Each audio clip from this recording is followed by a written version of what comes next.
आलोक जी, ये शुरू के 2-3 जैसा कि हम लगातार बात कर रहे हैं, अगर छोड़ दे तो नीचे में तो बहुत ही जेनरिक चीजें लिखी हैं। कोई स्पेसिफिक टाइमलाइन तो बनाया नहीं कि भाई 100 दिन में आपको अच्छे दिन दे देंगे हाथ में। देखिए, टाइमलाइन नहीं है, लेकिन आप जैसे अभी जो साथ में जो अफसरों वाली बात कही, मैं एक बात जोड़ूंगा जी। ये बात ठीक है कि अफसर बीच में फैसले नहीं कर रहे थे, वो चूंकि प्रधानमंत्री या दूसरे लोग उनकी जिम्मेदारी नहीं ले रहे थे। लेकिन एक खतरा होता है, यदि ब्यूरोक्रेट्स के हाथ में बहुत सारा दे दिया जाए, मेरा ख्याल है सिद्धार्थ जी इस बात से सहमत होंगे कि हम लोग सारे जो मीडिया में तो खास करके ब्यूरोक्रेसी पर ही अटैक कर रहे थे, उनकी मनमानी से हुआ। देखिए, जेल में भी कई लोग चाहे गए, कुछ नहीं गए, और इवन उसकी आंच प्रधानमंत्री कार्यालय तक गई। ब्यूरोक्रेट की मनमानी ने ही बर्बाद किया, उसमें नेताओं के अनदेखी ने किया या प्रधानमंत्री ने आंख मूंद करके काम किया होगा। लेकिन ब्यूरोक्रेट्स को यदि नहीं उनको छूट दे देंगे, तब तो भ्रष्टाचार और चरम सीमा पे पहुंच जाएगा। नहीं, लेकिन कोयला घोटाले में तो कोयला सचिव कह रहे थे कि आप ऑक्शन कीजिए, और वहां पर तो नेताओं ने, मंत्रियों ने फैसला लिया था। इसीलिए मैं अंजना दूसरी बात कह रहा हूँ। देखिए, आप बड़े ऐसे जो घोटाले हो गए, उनमें उसकी जांच करके जिनको सजा देना है दिया जाए, लेकिन जब ये कहा जाता है कि अफसरों को छूट दे दीजिए, तो मंत्री बौने हो जाए और अफसर मनमानी करने लगे, इसको संतुलन बनाने की शायद मोदी जी वैसे कहा भी है कि आप उसको ध्यान रखें। लेकिन मुझे ऐसा लगता है कि जब भी ऐसा मंत्री कमजोर दिखाई दिया, तो अफसर हावी होंगे और वो मनमानी करके जनता के साथ जुल्म करेंगे। वो केवल ये कहेंगे कि साहब आर्थिक वजह ये है, FDI की वजह से हमें ये करना पड़ रहा है, फलाने वजह से ये करना पड़ रहा है, तो न महंगाई रुक पाएगी, नहीं भ्रष्टाचार कम हो पाएगा। मंत्री आपका चाहे वो कालीन पर जमीन पर सो जाए, अफसर जो है, आज आपने रिपोर्ट पढ़ी होगी एयर इंडिया में, उन्होंने कहा कि जो रिटायर हो गए उनके भी खानदान के लोगों को जीवन पर्यंत मिलता रहे फ्री टिकट। अफसर आज भी एक आदमी को टिकट मिलता है तो वो अफसर की पत्नी या किसी भी प्रेमिका या किसी दोस्त को विदेश यात्रा पर ले जाते रहे। मोदी जी को पहला फैसला ये करना चाहिए था कि अफसर यदि यात्रा पर जाएगा विदेश, तो उसके साथ जो फ्री टिकट एक मिलता है वो बंद हो जाएगा। खाली ऐसे जो फैसले हैं उसकी घोषणा उनकी सरकार को करना पड़ेगा, वरना वो अफसरों को जैसे दिमाग खराब करेंगे तो एक टिकट के बजाय 3 टिकट लेने लगेंगे। दिमाग खराब गाड़ियों तो इस देश ने नेताओं का भी होते हुए देखा है, और खूब देखा है। मैं चाहती हूँ कि अब प्रोफेसर त्रिलोचन शास्त्री जी, चूंकि आप एक एंटी करप्शन एजेंसी से जुड़े हुए हैं, तो अब आप इस बहस में आए और बताएंगे जो ब्यूरोक्रेसी को आजादी हो काम करने की, इस तरह के जो कदम स्पेसिफिक बताए जा रहे हैं, इन सबसे फायदा होगा भ्रष्टाचार के खिलाफ जंग में या नुकसान? देखिए, ये कहना बड़ा मुश्किल है। नई सरकार आई है, नए प्रधानमंत्री भी आए हैं, और हमारे देश के सारे तमाम जनता की उम्मीदें भी बहुत ऊंचे हैं। हाँ। तो कोई कदम उठाए जा रहे हैं, तो हर एक बात पे अगर हम आलोचना करना शुरू करें, हाँ, तो मतलब सरकार को थोड़ी बहुत तो छूट देनी चाहिए। अभी 2 दिन ही हुए हैं, हाँ, और ये 2 दिन में हम कहें कि भाई ये गलत है, वो गलत है, कोई नए कदम उठाए जा रहे हैं। मगर एक बात मैं जरूर कहूंगा, हाँ, ये जो सरकार है, इसमें जो कैबिनेट उन्होंने अनाउंस किया है, उसमें कई ऐसे मंत्री हैं जिनके खिलाफ क्रिमिनल केसेस हैं। तो अगर हम सच्ची में भ्रष्टाचार को मिटाना चाहते हैं, तो हमने तो मोदी जी को लिखा भी अपने पूरे नेशनल इलेक्शन वॉच की तरफ से कि भाई कृपा करके ऐसे लोगों को आप मंत्री कम से कम ना बनाइए। और भाजपा में कई ऐसे सांसद हैं जिनके खिलाफ क्रिमिनल केसेस हैं। तो अभी समय बताएगा कि भ्रष्टाचार को कौन से मंत्रियों के खिलाफ, शास्त्री जी, कौन से मंत्रियों के खिलाफ आप लोगों ने जानकारी निकाली है? नहीं, वो पूरा लिस्ट हमारे वेबसाइट में है और हमने मीडिया को भी दिया हुआ है। अब मेरे को सारे नाम तो याद नहीं है, मगर कुछ 8 लोग ऐसे हैं जिनके खिलाफ कोई ना कोई क्रिमिनल केस है। जी जी। और अगर मैं एक का नाम लूँ और दूसरों का भूल जाऊँ तो वो अच्छा नहीं लगेगा।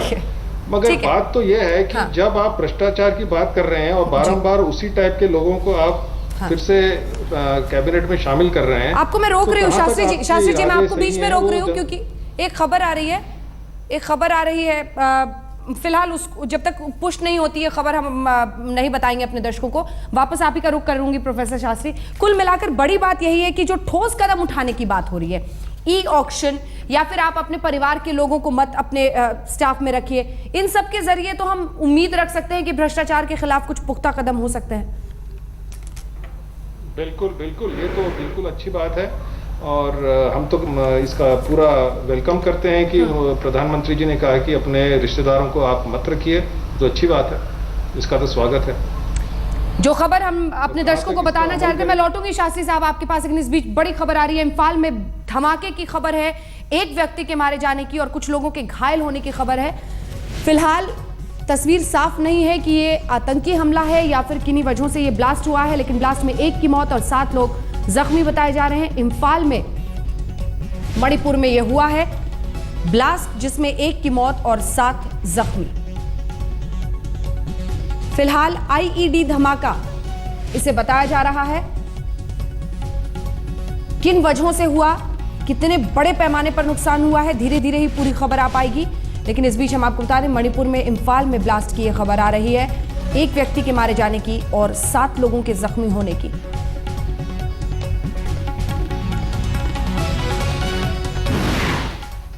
जैसे ही इस पर और भी कोई जानकारी आएगी हम आप तक जरूर पहुंचाएंगे। वापस अपनी बड़ी बहस का रुख करते हैं। नौकरशाहों का मनोबल बढ़ाया जाए, नए सुझावों का स्वागत हो, नौकरशाहों को ज्यादा आजादी मिले काम करने में।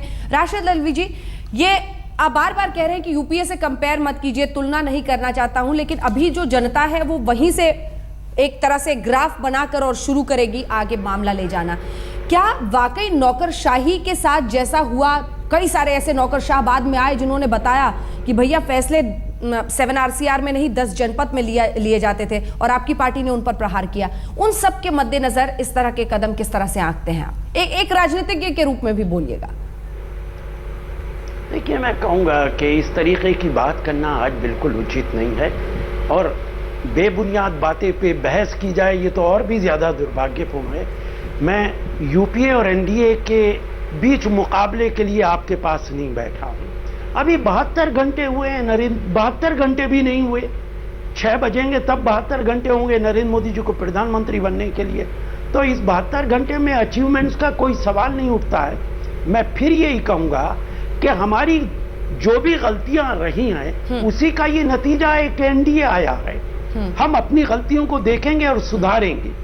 मेरा मानना है कि कोई भी कौम और कोई भी देश अगर अपनी गलतियों से सबक हासिल नहीं करता है तो वो आगे नहीं बढ़ सकता है। मैं इस पे कोई बहस नहीं करना चाहता हूं, लेकिन जो भी कदम वो उठा रहे हैं बहुत अच्छे कदम हैं। लेकिन इसका मतलब ये भी नहीं है कि अगर कोई सवाल हमारे दिमाग में उठे तो हम वो सवाल इसलिए ना पूछे कि 10 साल तक हमारी हुकूमत रही है। हाँ। हम चाहते हैं जिन मुद्दों पर आप सरकार में आए हैं उन मुद्दों पर जल्द अज जल्द कदम उठाएं ताकि देश के लोगों को आपकी सिंसियरिटी का अंदाजा हो। ठीक है, ब्लैक मनी एक बहुत बड़ा मुद्दा रहा है, लेकिन जितना काम हमने किया है उसे अगर आप देखेंगे तो वो कम नहीं है। मैं ये नहीं कहता कि आप वापस नहीं ला सकते, मैं तो कहूंगा कि मेरी शुभकामनाएं, खुदा करे आप ज्यादा से ज्यादा वो काला धन वापस लाएं। लेकिन आपको यह एहसास जरूर होगा कि काला धन वापस लाना आसान काम नहीं है। महंगाई को नीचे लाना बच्चों का खेल नहीं है। आप करें, हमारी शुभकामनाएं आपके साथ। लेकिन अब एक सेकंड वापस जाते हुए, क्या प्रधानमंत्री मनमोहन सिंह ने कभी इस तरह का कोई चार्टर या फिर दिशा निर्देश निकाले थे? क्योंकि मुझे राशिद जी याद नहीं आता। मुझे बस एक बार याद आता है जब शशि थरूर साहब ने कैटल क्लास लिख दिया था तो सोनिया गांधी जी की तरफ से आया था कि भैया सादगी भरे जीवन को आप लोग व्यतीत करें और थोड़ा सादगी अपनी निजी जिंदगी में भी लाएं। लेकिन भ्रष्टाचार के खिलाफ, भाई भतीजावाद के खिलाफ कभी ऐसा दिशा निर्देश प्रधानमंत्री मनमोहन सिंह ने नहीं जारी किया था, जो मुझे याद है राशिद जी। देखिए, नहीं, बिल्कुल बिल्कुल ये ऐसा नहीं है। मनमोहन सिंह ने कितनी बार कहा है सरकारी खर्चे पर कटौती की जाए, और आपको तो याद होगा सिर्फ मंत्रियों के लिए नहीं, एमपीज के लिए कहा गया था कि अपने रिश्तेदारों को अपना पीए ना बनाएं, क्योंकि हर एमपी को सरकार से पैसा मिलता है। एक पीए का 35,000 40,000 रुपए के करीब मिलता है। बहुत सारे एमपीज अपने रिश्तेदारों को पीए बना लेते थे। ये कितनी बार चर्चा हुई है, कितनी बार अखबारात के अंदर आया है। सरकार ने कहा है ऐसा मत कीजिए, तो अब ऐसा तो मुमकिन नहीं है कि एग्जैक्टली उन्हीं अल्फाज के अंदर कहा गया हो जिन अल्फाज के अंदर आज नरेंद्र मोदी जी कह रहे हैं। कोई ऐसी नई बात मुझे उन 10 मुद्दों के अंदर नजर नहीं आती है जिसे मैं ये कह सकूं कि पिछली सरकार ने ऐसा कुछ नहीं किया, नई सरकार ऐसा कर रही है। लेकिन जी 100 दिन का वक्त है, हमें देना चाहिए बगैर किसी टिप्पणी के, बगैर किसी आलोचना के। जी आप आगे बढ़िए, जिस तरीके से आप काम करना चाहते हैं इस तरीके से काम कीजिए। आपको फ्री हैंड मिलना चाहिए, कोई आलोचना नहीं होनी चाहिए। हम 100 दिन के बाद, 3 महीने के बाद तब तराजू लेकर खड़े होंगे, तब तराजू लेकर खड़े होंगे। तब हम तोलेंगे। आज हम आपको तोलना नहीं चाहते। एक बात मैं जोड़ तराजू दूं, लेकर बाद में, ठीक है, जल्दी से आगे, हाँ, जी, एक हाँ। खाली बात जोड़ दूं इनको। प्रणब मुखर्जी, मैं आपको अंजना जी खाली ये कहूँगा, प्रणब मुखर्जी जब वित्त मंत्री थे तब उन्होंने इस तरह की कई चीज़ जारी की थी, और आपको याद होगा, हम लोगों ने, आपने भी फोटो छापे होंगे, दिखाया भी होगा, प्रणब मुखर्जी भी सेकंड क्लास में यात्रा कर रहे हैं, कुछ और अंजना जी, इसलिए ऐसा है कि मेरा ख्याल है, अब तो राष्ट्रपति पद पर हैं, तो ऐसा नहीं है, जो अच्छे यदि वित्त मंत्री होते हैं या उस सरकार होती है, उनमें वो लोग कोशिश करते हैं। ये ठीक है कि उसके बाद भी उसमें भी 5 स्टार वाले जैसे हम चर्चा कर रहे हैं, तो यही शायद मोदी जी कोशिश करेंगे कि नीचे के मंत्री तो कम से कम उतना गड़बड़ ना करें। हाँ बिल्कुल। सिद्धार्थनाथ सिंह जी, कुछ नया नहीं कर रहे आप?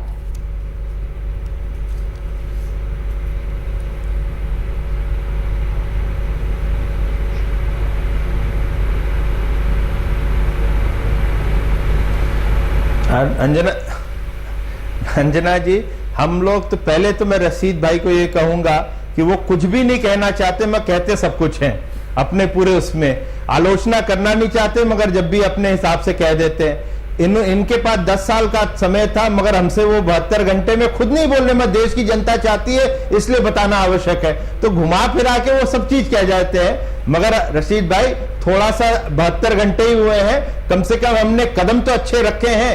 एसआईटी की जो आप बात कर रहे हैं, काला धन की, ये आपके पास भी था। आप तो चुनाव के दौरान अपॉइंटमेंट कर रहे थे, ऑफिशियल अपॉइंटमेंट्स कर रहे थे। सुप्रीम कोर्ट ने आपसे कहा कि एसआईटी आप गठित करिए, 1 मई को कहा, मगर आपने वो नहीं किया। आपने कहा जो नई सरकार आएगी वो करेगी। तो आपने हर दफे, और जितने आपने कंट्रीज से साइन करा था ना, यूनाइटेड नेशन कन्वेंशन, वो जो कहते हैं, वो आपने जब 2007 में साइन किया था, उसको रेटिफाई आपने 2010 में किया था। तो इसलिए काले धन पे आपकी क्या नीति रही है, वो 1 मई तक की जाते जाते सरकार ने पूरी दिखाई है। हमारे पास सुप्रीम कोर्ट का 1 दिन भी था या 2 दिन था, हम चाहते तो एक एफिडेविट देते या एक दफे भी प्रेयर करते कि हमें हफ्ते भर का या महीने भर का, अभी हमारी सरकार आई है, हम इसको स्टडी करेंगे, तो मिल जाता। हम रुके नहीं, क्योंकि हमारी कमिटमेंट थी।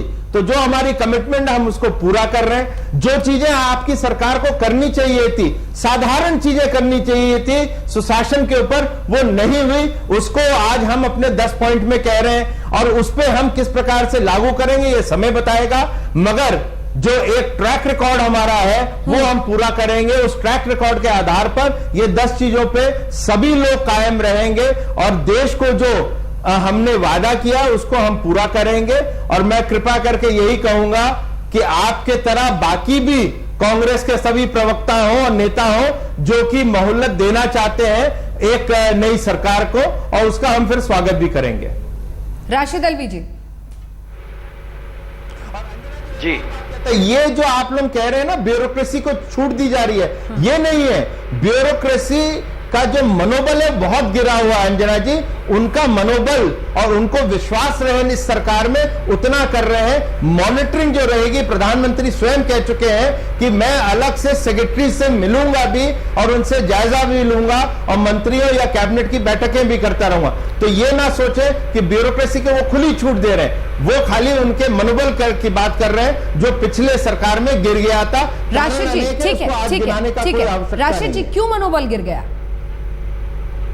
ब्यूरोक्रेसी। देखिए, मुझे तो बड़ी खुशी है कि एनडीए की सरकार, बल्कि एनडीए की नहीं कहूंगा, बीजेपी की सरकार 72 घंटे में यह भी पता लगा लिया कि देश की पूरी ब्यूरोक्रेसी का मनोबल गिर चुका है। इतनी फास्ट गवर्नमेंट मैंने नहीं देखी है कि यह अंदाजा हो जाए 72 घंटे क्या 48 घंटे का ये फैसला भी हुए हुए काफी देर हो गई है कि मनोबल उन लोगों का गिर चुका, इनको पता चल गया।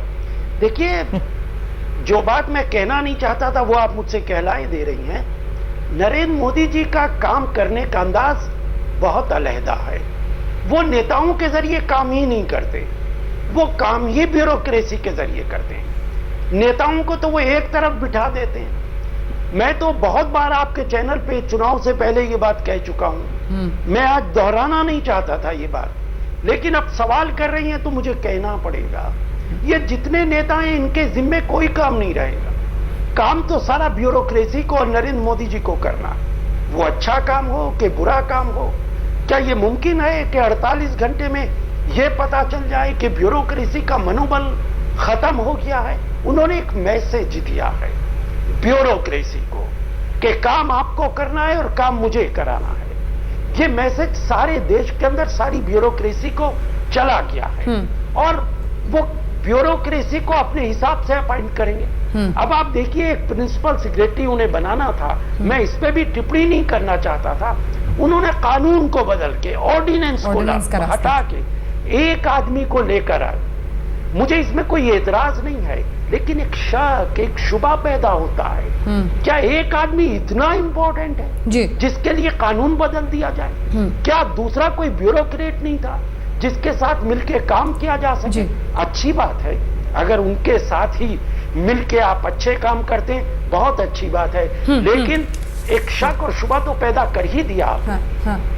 ये यहीं से चर्चा को आगे लिए चलेंगे, क्योंकि मैं चाहती हूँ आलोक जी आप भी इस पर रिस्पॉन्ड करें, और साथ ही शास्त्री साहब कि क्या वाकई ब्यूरोक्रेसी के जरिए डोर अपने हाथ में रखने की शुरुआत है ये? भ्रष्टाचार खत्म करेंगे मोदी, या फिर ब्यूरोक्रेट्स को ज्यादा आजादी के नाम पर मंत्रियों को कम एक तरह से ताकत होगी और डोर उनके हाथ में?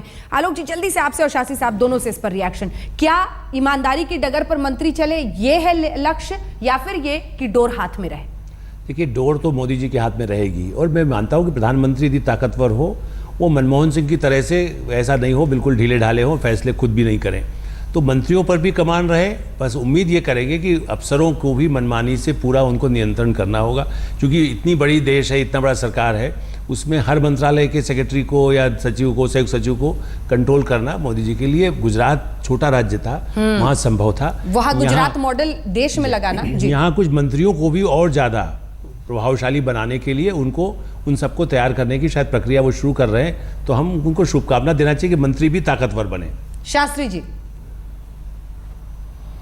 हाँ जी, देखिए, जब तक भ्रष्टाचार की बात होती है, ये कदम कुछ ठीक ही लग रहा है कि जो नेक और ईमानदार ब्यूरोक्रेट्स हैं उनको थोड़ा सी खुली छूट दी जाए। मगर मैं फिर से यही सवाल पे जाता हूँ कि जैसे अब वो सीबीआई है, सीबीआई को ऑटोनॉमी देना चाहते हैं कि नहीं, लोकपाल बिल को मजबूत करना चाहते हैं कि नहीं, अपने मंत्रिमंडल और आपके खुद के पार्टी में जिनके खिलाफ क्रिमिनल केसेस हैं उनके बारे में क्या करेंगे?